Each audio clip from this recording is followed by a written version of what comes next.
자, 오늘 저는 여호수아서 14장 말씀을 중심으로 이 산지를 내게 주소서라는 제목으로 말씀 나누겠습니다. 같이 제목을 읽어보실까요? 시작. 이 산지를 내게 주소서. 목사님, 비전은 왜 중요합니까? 비전은 하나님께서 주시는 약속입니다. 우리 인간은 약속을 해도 못 지킬 때가 많이 있습니다. 그러나 하나님은 약속하신 것을 지킵니다. 성경에 보면 하나님께서는 저와 여러분들을 부르실 때 아예 이렇게 얘기합니다. 내가 너희들에게 복을 주기를 원하노라. 너는 생육하라, 번성하라, 다스리라, 정복하라, 모든 생물을 다스리라 라고 우리를 만드셨습니다. 하나님께서 저와 여러분들을 만드시고 새로운 언약을 주십니다. 예수님을 통하여 하나님의 자녀되는 특권을 부어주십니다. 십자가에서 죽고 부활하신 예수님이 하나님의 비전을 이 땅에 이루시기 위해서 오셨습니다. 그 비전은 저와 여러분들이 예수님을 믿으면 영혼이 잘 되는 것입니다. 범사가 정말 잘 됩니다. 그리고 강건해지는 하나님의 은혜를 부어주시기 위해서 새 언약을 부어주셨습니다. 이제 우리는 새 언약의 일꾼이 된 것이죠. 하나님은 저와 여러분들을 향한 계획을 갖고 계십니다. 그 계획이 얼마나 위대한지 엄마 뱃속에 내가 태어나기 전부터 하나님은 저와 여러분들을 보셨고요. 하나님의 생명책에다가 우리 어머니 뱃속에 들어가기 전날 이미 다 모든 것들을 기록해놨다고 이야기를 합니다. 하나님의 신묘막측한 계획이 얼마나 큰지 저 바닷가에 모래알보다도 많다고 이야기를 합니다. 하나님은 저와 여러분들을 너무나 사랑하셔서 한 사람 한 사람 영혼을 향한 계획을 갖고 계십니다. 이것을 우리는 비전이라고 얘기합니다. 하나님이 비전을 주시면 우리 삶의 방향을 제시합니다. 이제 믿음으로 그 방향을 달려나가면 하나님의 역사가 나타나는 것이죠. 사람의 마음에는 많은 계획이 있지만 오직 하나님 야훼 하나님의 뜻만이 완전히 서게 되는 것입니다. 오늘 저와 여러분들이 비전 받는 예배가 되기를 주의 이름으로 축복합니다. 그러기 위해서는 야훼 하나님의 뜻이 무엇인지를 먼저 구해야 되는 것이죠. 쌍둥이가 태어났는데 형의 발목을 잡고 태어납니다. 내가 첫째가 되고 싶은데 둘째로 태어난 거예요. 그래서 어쩔 수 없이 장자권이 쌍둥이 형한테 넘어갑니다. 그런데 이 둘째는 너무나 장자권을 사모했어요. 왜 그랬을까요? 단순히 형님이 아버지가 죽게 되면 형님이 더 많은 아버지의 재산을 받습니다. 이것 때문만은 아닙니다. 장자권이라고 하는 것은 축복할 수 있는 권능이 있습니다. 각 가정에 아버지들이 장자권, 즉 제사장권이 있습니다. 자녀들의 손을 얹고 기도해 줄 때 하나님의 축복이 임하게 된다는 거예요. 어머니들이 자녀들에게 안수할 때, 기도할 때 하나님께서는 축복의 권능을 허락하여 주시는 것이죠. 이 에서는 장자권을 버립니다. 그러나 야곱이라고 하는 사람은 장자권을 어떻게 속여서 자기가 가지게 됩니다. 그가 이 사실이 들통나자 형에게 맞아 죽을까 봐 도망가기 시작합니다. 도망가다 너무너무 피곤합니다. 돌 베개를 놓고 쿨쿨 잠을 잡고 있는데 갑자기 비전이 보입니다. 환상이 보입니다. 꿈 가운데 사닥다리가 보이더니 천사가 오르락내리락 거리는 거예요. 그리고 하나님께서 비전을 주십니다. 약속을 주십니다. 사랑하는 야곱아, 너의 후손이 번성할 것이다. 네가 밟는 땅이 너의 후손 땅이 될 것이다. 이 비전을 받자 야곱은 다시 일어나서 자기 인생을 꾸려나갈 수 있는 힘을 얻습니다.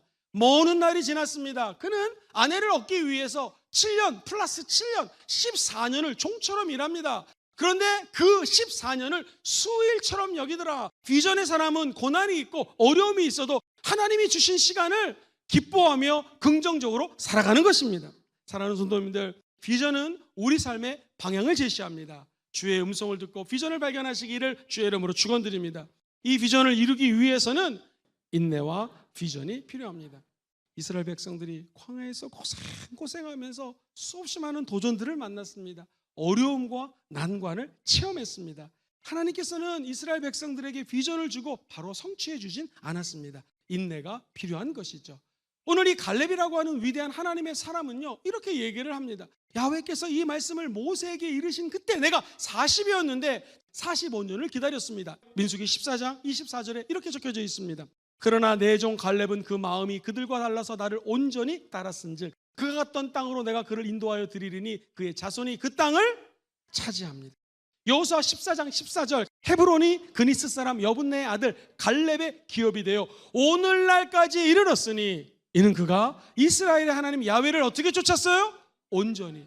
우리 인간은 완벽한 사람이 없습니다. 온전하다고 하는 것은 끝까지 포기하지 않고 인내하며 쫓아가는 것입니다. 그러면 하나님의 비전은 이루어지게 될 것입니다.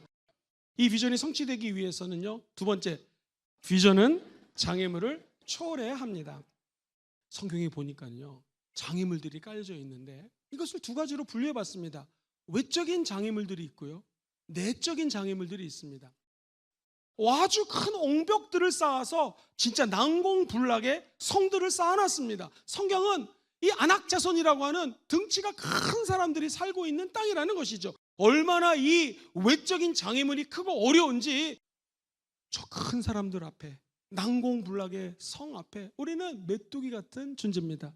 성경은 이야기합니다. 똑같은 장애물이라고 사람들은 메뚜기라고 얘기를 했는데 갈렙의 반응은 틀립니다. 갈렙은 이게 적이라면, 이것이 외적인 정말로 장애물이라면 넘어야 된다고 얘기를 합니다. 민수기 13장 30절, 갈렙이 모세 앞에서 백성들을 조용하게 합니다. 그리고 이르되 우리가 곧 올라가서 그 땅을 취하자, 능히 이기리라. 할렐루야.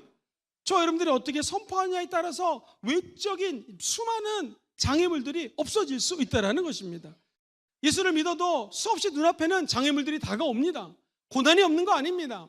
기도를 많이 해도 어려움이 더 펼쳐질 수 있습니다. 근데 우리는 그 어려움을 초월할 수 있는 능력이 있습니다. 어떻게 초월할 수 있을까요? 일찍이 조용기 목사님은 이 3차원의 세계, 우리 눈에 보이는 이 세상을 초월할 수 있는 능력이, 같이 한번 따라해 볼까요? 생각, 믿음, 꿈과 비전, 우리 입술의 말, 이 네 가지를 통해서 눈에 보이는 장애물들을 극복할 수 있다는 것입니다. 성경에 보면은요, 전쟁은 어차피 우리가 하는 거 아닙니다. 이 갈렙이 이 사람들과 싸워 이길 수 있었다고 생각하는 것은 하나님이 우리와 함께 하시면 승리한다는 믿음이었습니다. 여러분, 야훼 하나님을 신뢰하십시오. 결국 영적 전쟁은 하나님 손 안에 있습니다. 우리 인생의 생사화복을 주관하시는 분은 하나님이십니다. 우리는 그저 기도하며 믿음의 길을 달려가는 것이죠. 우리 눈앞에 다가오는 수많은 난관들, 장애물들 어떻게 무너뜨릴 수가 없습니다. 그래서 선지자는 스가랴서의 4장에 이렇게 선포하는 것입니다. 이는 힘으로도 안 되고 우리의 능력으로 되지 않습니다. 오직 하나님의 영으로 되는 줄 믿습니다. 성령님이 우리의 눈과 우리의 믿음과 우리의 생각과 우리의 말을 바꿔주셔서 눈에 보이는 3차원의 세계가 문제가 아니라 우리의 생각과 믿음과 꿈과 비전이 바뀌게 되면 우리는 4차원의 시각으로 이 모든 장애물들을 바라보게 될 줄 믿습니다. 이것을 초월할 수 있는 능력이 우리 안에 계신 성령님 때문에 다가온다는 것입니다. 갈렙은 저 눈에 보이는 장애물뿐만 아니라 자기 안에 있는 장애물이 있었습니다. 그것은 두려움입니다. 제일 큰 어려움은 두려움입니다. 비전을 성취하는 데 방해가 되는 가장 큰 것은 두려움입니다. 그리고 나이가 이제 내가 40살이 아니라 85세라고 이야기를 합니다.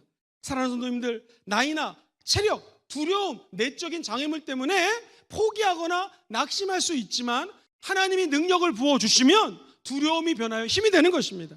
어차피 두려움은 이 세상에 다 존재하고 있습니다. 그래서 우리 예수님은 요한복음 16장 33절에 너희들이 세상에서는 환난을 당하나 담대하라, 내가 세상을 이기었노라. 두려움과 나이, 내부에 다가오는 이 어려움들, 갈등들 어떻게 될까요? 성경에 보면 사사기 1장 20절에 놀라운 일이 펼쳐집니다. 그들이 모세가 명령한 대로 헤브론을 갈렙에게 주었더니 그가 거기서 안악의 세 아들을 쫓아냅니다. 이 말은 무엇입니까? 내 나이랑 상관없이 하나님이 함께 하시면 나이를 극복할 수 있는 힘을 주신다는 것입니다. 그럼 목사님, 내 인생에 있는 장애물들이 있는데 이거 목사님 어떻게 극복할 수 있겠습니까? 오늘 갈렙은 첫 번째로 긍정적인 태도로 하나님을 의지하십시오. 갈렙은 부정적이지 않았습니다. 어느 정도 긍정적이었냐면 저들은 거인이고 우리는 메뚜기입니다. 그 말 앞에 이렇게 선포를 합니다. 민수기 14장 7절 이하에 이스라엘 자손의 온 회중이 말하여 이르되 우리가 두루 다니며 정탐한 땅은 심히 아름다운 땅이라. 야훼께서 우리를 기뻐하시면 우리는 그 땅으로 인도하여 들이시고 그 땅을 우리에게 주시리라. 이는 과연 적과 꿀이 흐르는 땅이니라. 다만 야훼를 거역하지는 말라. 또 그 땅 백성을 두려워하지 말라. 그들은 우리의 먹이라. 그들의 보호자는 그들에게서 떠났고 야훼는 우리와 함께 하시느니라. 그들을 두려워하지 말라.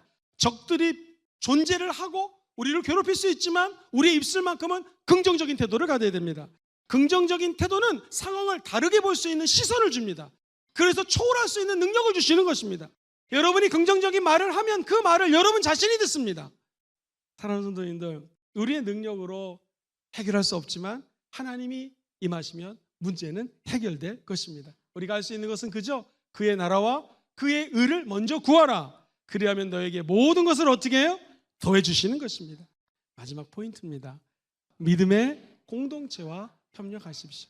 오늘 이 갈렙의 고백 속에는요, 그의 함께했던 믿음의 친구가 있었습니다. 여호수아입니다. 10명 중에서 2명, 여호수아하고 갈렙이 긍정을 노래했습니다. 그리고 할 수 있다고 얘기했습니다. 하면 된다고 얘기했습니다. 결국 두 사람은 적과 꿀이는 가나안 땅에 들어갔습니다. 마지막 때에 약속을 주신 분은 하나님이십니다. 히브리서 기자는 10장에서 약속하신 이는 미쁘시니 우리가 믿는 도리의 소망을 움직이지 말고 굳게 잡으라고 얘기합니다. 서로 돌아보아 사랑과 선행으로 서로 격려하며 모이기를 패하는 어떤 사람들의 습관과 같이 하지 말고 오직 권하여 그날이 가까움을 볼수록 더욱 그리하자. 사랑하는 성도님들, 우리가 서로 고백하며 기도할 때 하나님의 나라가 우리 가운데 임하게 될 것입니다. 그 축복이 여러분과 함께 계실지어다.